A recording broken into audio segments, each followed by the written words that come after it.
Analyse vidéo d'un match de National 2, Toulon contre Évian-Thonon. J'espère que vous allez bien l'équipe. L'objectif c'est de se retrouver tous les mardis soirs en mode tranquille, chill. Les matchs que j'observerai, je les aurais pas observés avant. C'est vraiment pour que vous voyez un petit peu comment peut se passer un coaching. Bien qu'en coaching, dans l'accompagnement milieu élite pro, on m'envoie la vidéo, mais forcément j'ai peut-être parfois pas le temps de regarder 1h30 selon comment on positionne le visio. Donc souvent ça se fait en mode on regarde pendant 1h30 le match du joueur accompagné. Voilà là-dessus. Donc comme ça, vous voyez un petit peu ce qui peut être analysé, bien qu'il y a des objectifs, bien que le joueur, on se connaît, donc forcément, ça va beaucoup plus vite. Mais au moins, vous pouvez voir un petit peu l'état d'esprit. Je peux analyser certains de vos matchs. Il faut me les envoyer sur Instagram, sur Facebook. Il y a encore mes réseaux sociaux dans la description et je vous enverrai mon mail personnel pour m'envoyer ça si ce sont des gros fichiers. Donc, encore une fois, des vidéos prises en tribune ou même au niveau des barrières, ça peut le faire pour que j'analyse plutôt la gestuelle et certaines prises de décision. Encore une fois, il n'y a pas de jugement, il n'y a pas de critique négative. Je vous explique pourquoi. Puisque le foot est un sport de prise de décision, il faut en prendre. Et il y a 3 verbes d'action qui sont pour moi importants. C'est essayer, échouer et réussir. Et on ne peut pas échouer et surtout pas réussir sans essayer, donc sans prendre de décision. L'objectif, c'est de voir est-ce que la décision est logique par rapport au contexte, à la situation et au match et tout simplement au football aussi. Des fois, il y a des décisions qui, footballistiquement parlant, c'est clair que non. Non, il n'y a pas à faire. Par contre, parfois, il y a des décisions qui ne marchent pas, mais il y a une idée derrière. Il y a quelque chose d'intéressant si il y avait eu peut-être cet élément en plus, cet élément en moins. Mais c'est de voir et de proposer que, ok, il a décidé son 1 contre 1, il le gagne, bravo. Mais s'il ne l'avait pas gagné, ou s'il ne le gagne pas dans le cas présent, qu'est-ce qu'il y avait de mieux? Pas qu'on est en train de dire que le 1 contre 1 est une mauvaise idée, mais plutôt, qu'est-ce qu'il y avait de mieux? Je vais regarder un petit peu la caméra, parce que je suis un peu narcissique apparemment, j'aime bien me regarder. Donc voilà l'objectif, un petit peu la manière de coacher. Je ne joue absolument pas à FIFA avec les joueurs. Donc c'est-à-dire qu'il n'y a pas une action où le joueur a le ballon et je dis « Vas-y, 1 contre 1, provoque-le, fais la passe ». Je suis pas comme ça. Ceux qui aiment ça, c'est pas avec moi que vous allez le retrouver, même au bord du terrain. Je suis pas du genre à contrôler le joueur. Il prend ses décisions. Moi, en tant que joueur, je détestais qu'on dise « Fais la passe, fais ci, fais ça ». Ça me rendait dingue. Par contre, derrière, qu'on me dise, il y avait mieux, il y avait ça. Attention, on a dit qu'on jouait comme ça. Parce que parfois, on peut se laisser prendre par le match. Là, ok, moi, là, je suis à l'écoute. Par contre, pendant l'action, on me dit quelle action faire, ça me rend dingue. Et donc, je ne le fais absolument pas avec les joueurs. Voilà pour l'intro. Comme ça, vous savez un petit peu comment ça se passe. Et je ferai une intro beaucoup plus courte les prochaines fois pour toujours piqûre de rappel sur la manière de coacher d'Axel Leclerc et surtout dans milieu élite pro. Tac. Allez, on se retrouve ici même. Le coup d'envoi du match. Toulon et Thonon-Évian. Okay. Les Toulonnais, évidemment, en jaune et bleu. Il y a eu un bug de la vidéo, donc je vois un petit peu déjà en blanc cet après-midi. Ce qui va se passer. Normalement, c'est pas le cas, mais la vidéo a bugué, donc j'ai pu voir un peu le début. Et tout de suite un duel pour. Donc je vais réexpliquer ce que j'avais dit tout seul. Qui repart en l'air. Issaka Bamba, l'ancien Toulonnais, on aura l'occasion d'en parler, qui fait son retour ici. Alors on est avec 2 équipes qui jouent en 4-2-3. Comme ça, vous savez. Et l'objectif de la vidéo, c'est un peu de se concentrer sur les milieux def. Je suis parti sur Évian-Thonon. On va voir ce que propose Toulon aussi. C'est vrai que je pense que les 2 équipes auront à peu près des situations, alors pas similaires, mais à peu près la même possession du ballon.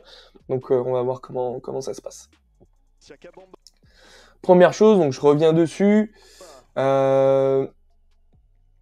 y a un positionnement à avoir quand on est milieu def. Je vais laisser poursuivre. Voilà, on a des distances à avoir. entre nous en général, mais je vais me spécifier sur les deux. C'est-à-dire, là, on a un joueur qui va être en soutien. Voilà, il y a une perte, il est là. Il y a un ballon à donner plutôt simple, il est là. Et surtout, lui. Lui occupe une autre zone et c'est là-dessus que je veux venir. Quand on joue à un niveau assez faible, et ça peut être même parfois régional 1, régional 2 et régional 3, je vous le dis, parce que j'ai des joueurs qui rentrent dans l'accompagnement et qui n'ont pas ce concept-là, et ils l'ont après, parce qu'il y a une logique, en fait, foot, tout simplement, d'occupation d'espace. Voilà, il y a une zone effective de jeu, qui est le terrain, et quand on a le ballon, il faut l'occuper. Il faut occuper ces zones. Et en fait, ce milieu dev gauche a sa zone et le milieu dev droit a la sienne. Il ne va pas venir, comme on peut voir à un très très bas niveau, ici. Demander le ballon, par exemple, venir là. Il y a le milieu off, il y a le milieu def et je vais venir demander ici. Donc 3 joueurs vraiment dans l'occupation d'une zone et on peut ajouter le 4e qui est en plus zone ballon. Donc là, vraiment, c'est costaud. Donc il y a ce premier principe. On va peut-être pas regarder tout le match, je vous le dis, c'est 10, 15, 20 minutes, je vais voir. Et on va faire beaucoup d'arrêts parce que l'arrêt image est intéressant. Donc vous n'êtes sûrement pas là, je vous le dis direct aussi, pour regarder un match de foot. Il y a le mardi soir, le mercredi soir, à la télé, le vendredi soir et tout ça, pour regarder les matchs. Je vous le dis, comme ça, ne soyez pas déçus. Donc on va voir plusieurs choses, justement, parce que je pense à plein d'autres principes sur cette image qui sont ultra intéressants. Donc la distance, ma zone que j'occupe. On pourrait, lui, pourrait dire, voilà, écarte, moi j'occupe cette zone pour avoir l'angle de passe, même s'il l'a déjà, regardez. Bon là, la ligne de passe est coupée, on va dire, par le coéquipier, mais il peut très bien lui dire laisse, et je suis trouvé ici, ou il le trouve là, lui s'ouvre ici et la donne, mais en s'ouvrant ici, grosse prise de risque, lui il a sa droite, donc il faut être très costaud pour le faire, ou avoir une bonne position pour la jouer en une touche, avec le pied gauche ou le pied droit selon ses préférences, ou tout simplement, voilà, je suis positionné en soutien, bam, on joue, et on peut manipuler après. Mais je suis positionné pour avoir un temps d'avance. On trouve là, je peux jouer là, on trouve là, je peux jouer là, et ainsi de suite. Et surtout, comme je l'ai dit, chacun sa zone. Il y a un deuxième principe que je viens de voir, c'est aussi, vous voyez, mon coéquipier qui a le ballon est au contact d'un joueur et voire de 2. Il y a un principe important au football aussi, c'est il est au contact. Il y a un joueur qui doit raccourcir la distance de passe potentielle. Il la raccourcit très fortement, lui aussi l'a raccourci. Parce qu'il est plus difficile, et je pense que vous le comprenez, bien qu'il est sûrement capable de venir, paf, la jouer là, à, on va dire une vingtaine, trentaine de mètres, il est capable. C'est pas ce que je suis en train de dire. Mais les chances sont réduites quand on a un joueur au contact pour faire une passe de qualité de loin. Pour faire une passe avec une distance plus longue. C'est pour ça, pensez-y. Mon coéquipier est pressé, je raccourcis la distance. Mon coéquipier est libre, je trouve celui-ci par exemple, j'allonge la distance. J'allonge la distance. S'il a le ballon ici, je vais pas venir juste là devant lui apporter un adversaire ou faire une passe de 3,50 m alors qu'il aurait pu avancer tout simplement en conduite de balle 3,50 m et trouver moi plus tard à une dizaine, vingtaine de mètres. Variez, ayez conscience de cette notion de distance de passe et de distance aussi entre les joueurs pour occuper des zones. Troisième principe important, les deux sont positionnés, on est au début du match, il y a l'arrière latéral chez eux qui est aussi quand même dans le demi-espace mais très axial. Il y a aussi ce fait de, s'il y en a un qui vient ici et qui demande à celui-là de monter d'un cran, donc ça c'est possible aussi, mais c'est d'avoir un joueur à la perte dans cette zone. Il y a perte de balle, je peux couper l'action. Au moins un des deux. Selon les consignes du coach, encore une fois. Il y a aussi ça à prendre en compte quand on analyse un match de joueurs qu'on ne connaît pas. Donc là, il va trouver l'arrière latéral, 1-2, ça c'est ce que j'avais vu. Donc c'est bien joué. Et on va voir un petit peu le milieu def accompagné, parce qu'encore une fois, est-ce que c'est une consigne ou quoi que ce soit, je ne sais pas, mais il y a lui qui est tout de même à la perte. On a toujours un arrière latéral pas écarté comme on peut le voir parfois à très très haut niveau, lui peut se permettre d'avancer et de jouer le ballon en retrait, vous voyez. Parce que lui sera à la protection à la perte, parce que lui aura le temps aussi d'être à protection à la perte. Voilà, après il y a une bonne prise de balle, mais il y a un retour, il y a un comportement def. Voilà, je viens resserrer. Donc il y a un comportement def, j'occupe la zone axiale pour couvrir les copains. Voilà, je suis là. Lui vient resserrer le numéro 10, donc très bien joué de sa part. Capitaine. Et là ça va jouer. Vous allez voir. Donc toujours au milieu def qui bosse. Voilà, qui vient. Il y a une quasi-récup, mais une communication peut-être moyenne. Il y avait peut-être autre chose à faire. Après, on est au début du match. On n'est qu'à 1 minute de jeu. Donc, c'est plutôt, on va dire, une décision cohérente. Vous avez pu découvrir sur nos réseaux sociaux la composition d'équipe. Alors, une situation intéressante, là, encore une fois. Avec notamment le retour de Silla, il est là avec le ballon. C'est lui qui a... Voilà. On n'a pas le ballon. Donc je suis vraiment sur Evian-Tonon hein, pour ce début de vidéo. Enfin pour cette vidéo, parce qu'on va pas s'éparpiller partout. Mais il y a une distance aussi à occuper défensivement. Là on a un milieu def qui vient faire mes côtés, parce que peut-être qu'il y a une consigne, comme le PSG à une certaine époque, que les liés ne viennent pas forcément participer défensivement, parce que là il y a alors l'ailier sûrement de Toulon, je sais pas si c'était le 9 qui a décroché, bref, pas important, et l'arrière latéral, bref, on a un 2 contre 1 qui peut se former, mais lui vient jouer le 2 contre 2.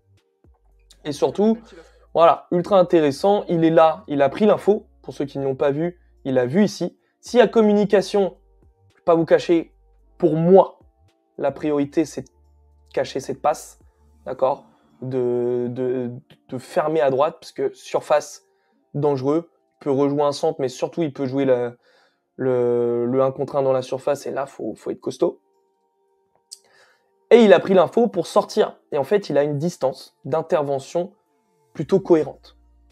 Il peut venir jouer le 1 contre 1 ici, il peut venir aider son coéquipier sur le 2 contre 1, et s'il y aurait eu ballon ici, il aurait pu, en raccourcissant la distance, donc en allant au plus court, venir fermer un possible centre ou fermer une conduite qui rentre dans la surface. Donc son positionnement est super bien. Sachant qu'ici, s'il y a communication, encore une fois, lui, s'il est pris sur ses appuis, c'est pas le cas, il est plus dans ce sens-là, s'il est pris sur ses appuis parce qu'il veut couper cette passe-là qui est pour moi prioritaire, lui peut sortir ici. La semaine dernière face à Toulouse, le pénalty de l'égalisation. Voilà, là il y a un peu plus de sérénité, bien que c'est pas techniquement bien joué, ça peut arriver encore une fois, on va pas être exigeant puisqu'on va pas voir tout le match, c'est sûrement des joueurs, ils sont en National 2 quand même, qui doivent être très bons. Voilà, toujours une distance cohérente d'intervention. Encore une fois, alors le 10 est un peu éloigné, parce que peut-être que défensivement, il y a un 4-4-2 qui est plus logique pour eux. Mais voilà, on est sur l'intervention, sur le temps de passe, on bloque. Voilà, on a quand même un milieu def très actif ici.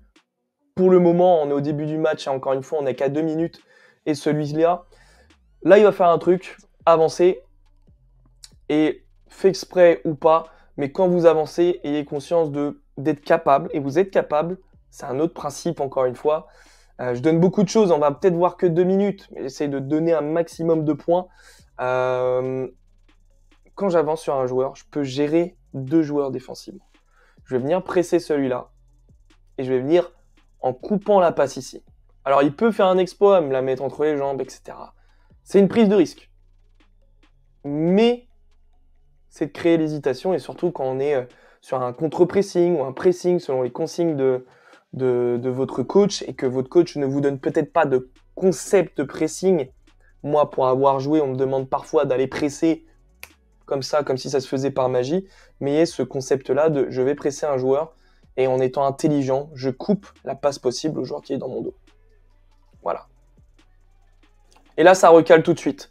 Il est monté, on est ballon sur, on va dire, si on coupe le terrain uniquement en 2, côté gauche, Lui, il va être un cran plus haut, on va communiquer pour gérer le joueur ici, et moi, je vais de couverture pour gérer ici, je prends les infos, et ici, derrière, ça communique. Encore une fois, on n'entend pas, donc ça se trouve, personne communique. Voilà, ça communique, ça pointe du doigt, je surveille, j'ai vu. Le milieu de terrain, et puis les 3 attaquants. Hein. Avec, donc, on l'a dit. Voilà, on est sur un petit exploit indie, manifestement. Je vais baisser, au moins pour le début de la vidéo, on a vu une belle position de caméra. Voilà, ça a bien fermé. Et derrière, ça gère plutôt bien. Hein. On l'espère en conférence de presse cette semaine. Il s'est prêté au jeu de la conférence de presse cette semaine. Le meilleur buteur de la poule, hein. 9 buts pour Abdoulaye Diallo. On va voir si je fais des découpages vidéo sur les moments où je parle pas. Je vous laisse vivre un peu le truc aussi. Allez, fin de cette longue séquence et de nouveau une touche à peu près au même endroit. On reprend un principe. Et c'est vrai que souvent, c'est une action toute bête, mais c'est sur les touches que ça se passe, ce que j'ai dit au début. C'est que vous voyez, il part. Ça peut libérer ici. Et au final, il va revenir. Et vous avez vu, lui commence à venir. Et là, il s'arrête. Il va venir occuper la zone. Et lui va s'arrêter ici, parce que, en fait, venir à 2, quelle utilité? Quelle utilité? Parce que lui pourra intervenir sur une possible passe ici. Ou il joue la touche forte et il aurait pu jouer là-bas. Il aurait même pu jouer un peu plus vite sur celui-là, en effet. Il a pris la décision. Et là, pour moi, il y a prise d'info. Donc ça, c'est un concept aussi, mais surtout qu'est-ce que je voulais dire, une qualité individuelle importante. Il y a prise d'info. Je vais pas vous cacher, il va jouer un ballon long. Et on va voir ce qui va se passer, puisque je l'ai pas vu là. Il a peut-être vu l'attaquant qui est solide en point d'appui. Ils vont pouvoir jouer avec le 10 qui se cache derrière un second ballon en temps 2. Voilà. Mais il y avait de quoi conserver, je pense. Que tout à l'heure, mais cette fois elle est pour voilà. Qui peut repartir. Oui, c'est avéré, c'est que c'est le 9 qui est venu jouer le ballon. Kenny Moulet qui avait bien lu ce ballon. Avec le brassard de capitaine une nouvelle fois, Kenny Moulet. La tête en déviation de Diallo. Moutot pour Bertrand Fourier. Il fallait lui parler à Bertrand Fourier, ça arrivait fort sur lui. Et ici, on est sur un ailier à gauche qui a l'air très intéressant. Face à Vinicius Gomez. Je l'avais dit la première version de la vidéo, mais c'était pas mon objectif de l'observer. Progressivement, on va regarder les milieux def, on va regarder les milieux off, on va regarder les milieux excentrés, certains dispositifs, on va parler de d'autres principes.